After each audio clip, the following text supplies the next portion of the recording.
Good evening, folks, and welcome to this week's episode of Beer Rating with Sean Connors. As you can see, the beer I have this week, if it looks a little bit familiar, it's probably because of the label. It's quite a colorful label, and it's actually from the same brewery as the beer I did last week, the Rye IPA. I'll talk about it now in a second. The one last week, to be totally honest, it was the first time I've had a Rye IPA, and I wasn't overly impressed, and my rating obviously showed that. So I actually had two beers from the brewery, so I figured I'd do them back to back because I'm thinking I'm going to like this beer better. To be quite honest, like the Rye IPA, I'm not saying it was a bad beer, but it just wasn't for me.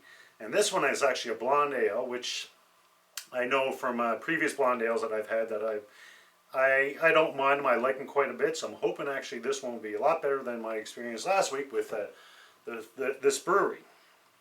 Alright, so just reading the can, this one again, it's Savoie Brewhouse.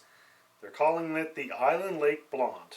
It's 5.0% alcohol, and it's a craft brewery in Charlo, New Brunswick. That's northern New Brunswick. I think last week I called it Charlo. I've actually been corrected by that. I believe it's Charlo. I might be pronouncing it a little bit off, but I know I'm a lot closer than I was last week. And it just says on the can, enjoy Island Lake, a New Brunswick treasure and its beautiful surroundings all year round with an Island Lake Blonde. And that's pretty well it. And as I mentioned last week, I couldn't find a website for the brewery, but they do have a Facebook page where they basically just say what's available. And as I said last week, that kind of drives me nuts because I like to know a little bit about the beer before I have it. So I like going online or going on Facebook, or even if there's a story on the can, just basically something to tease me and make me want to get the beer. And disappointingly, I found there's nothing available on their Facebook page. So, just a simple description of each beer. So, that's my preference, but like I said, that's just me. So, I'm going to give my glass a cold water rinse as per usual. And then we'll talk a little bit about the beer. And we'll go from there. Alright, so I'm going to pour it up. And once again, I always give my glass a cold water rinse. You see some people actually store their glasses in freezers. You really shouldn't do that for various reasons, which I've gotten into before. So what you should do is just give it a quick cold water rinse beforehand. I'm actually surprised there was no fizz when I opened it. I know, my understanding, blonde ales are not known to be highly carbonated, but a little bit of head is always good. And I think this is pretty well all I'm going to get from this one, is a little bit of head.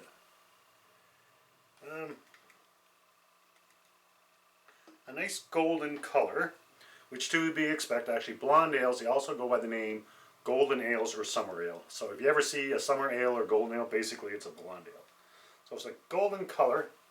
It's not clear by any means. It's actually not clear at all. So I'm assuming this beer is unfiltered. And again, because I can't get no information online or on Facebook, I don't know for sure, but I'm assuming it's an unfiltered beer. And the head disappeared quite quickly.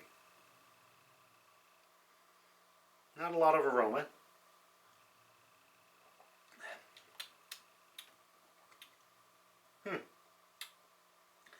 Not at all what I was expecting.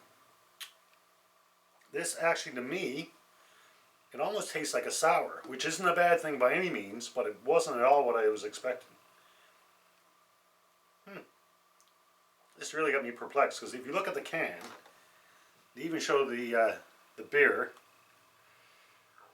with quite a bit of head there, substantial head. Now I know it's only a graphic, but if you're going to show the beer with the substantial head and then I pour it open, and I actually get no head whatsoever, and the little bit that I did have is long gone. I don't see a best before date, so I'm assuming the beer is still good. This is actually one that my niece brought down that my brother picked up for me in New Brunswick. I'm kind of a little bit perplexed. It's not at all what I was expecting.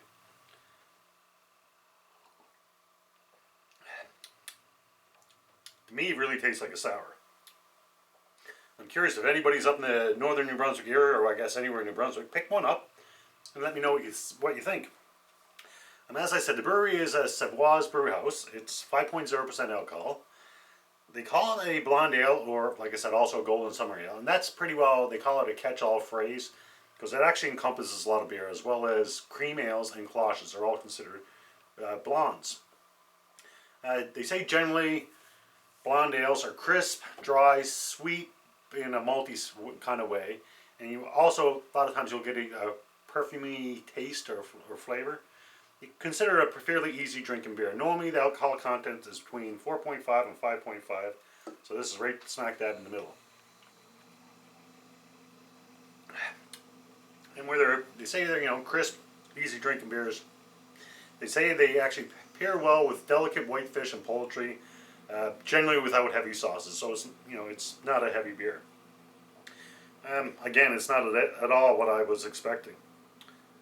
I'm not getting the sour aftertaste as such, but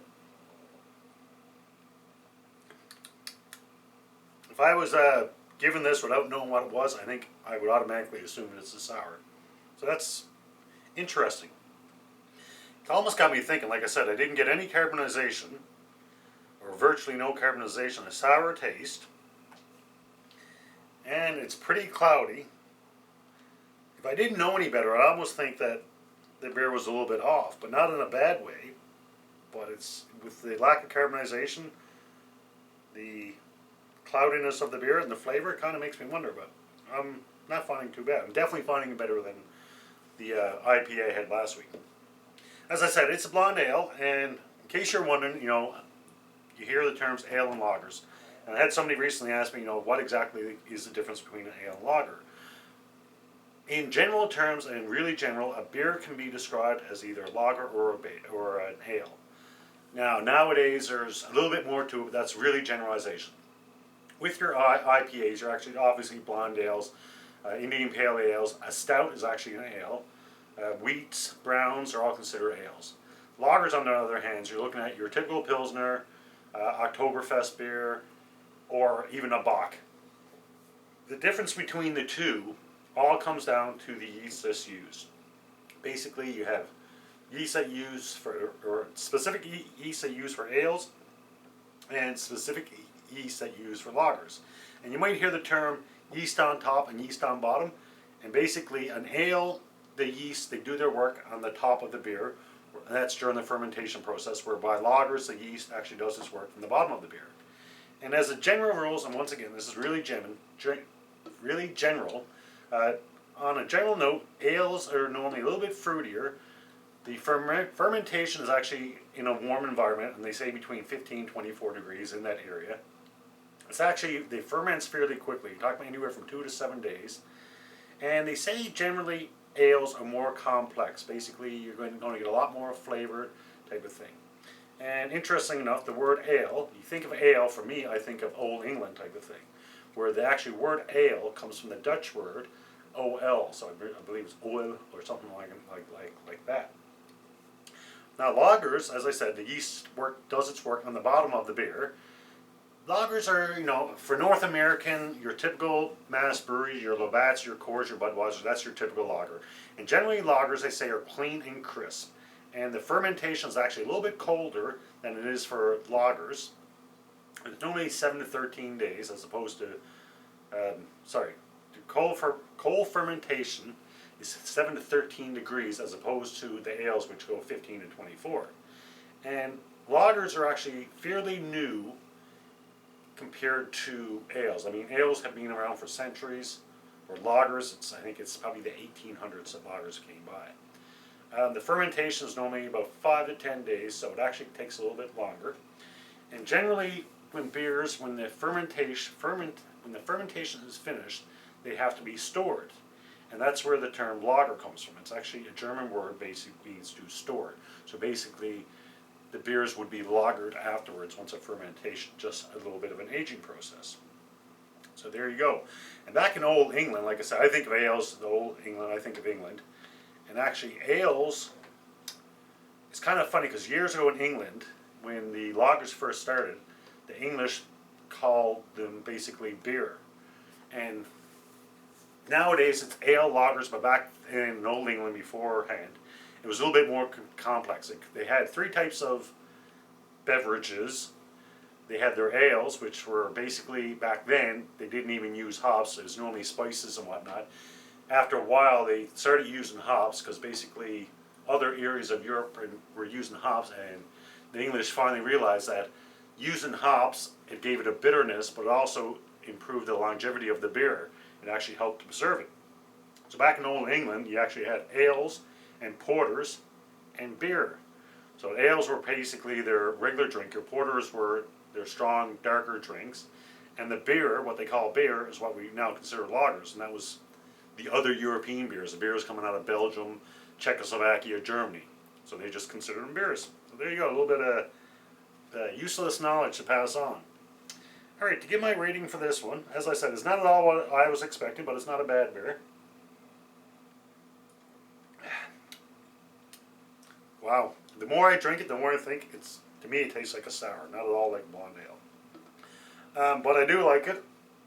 I don't love it.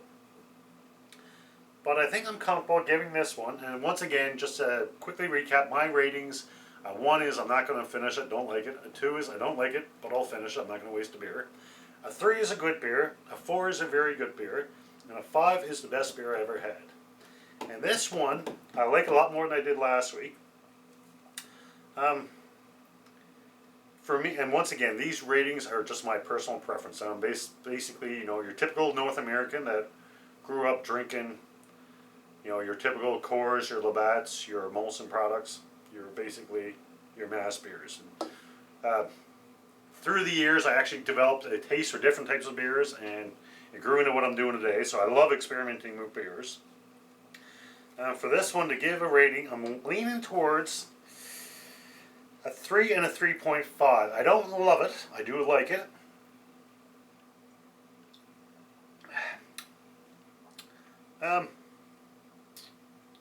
It's actually really, I'm going to use the word complex, because to me it's a really interesting beer. Like I said, it kind of blows me away. I opened the can, there was virtually very little carbonization. I was expecting it to be clear. It's obviously not. Like I said, to me it looks like it's an unfiltered beer, which isn't a bad thing. And to me it tastes like a sour beer. I think I'm comfortable giving it a 3.5.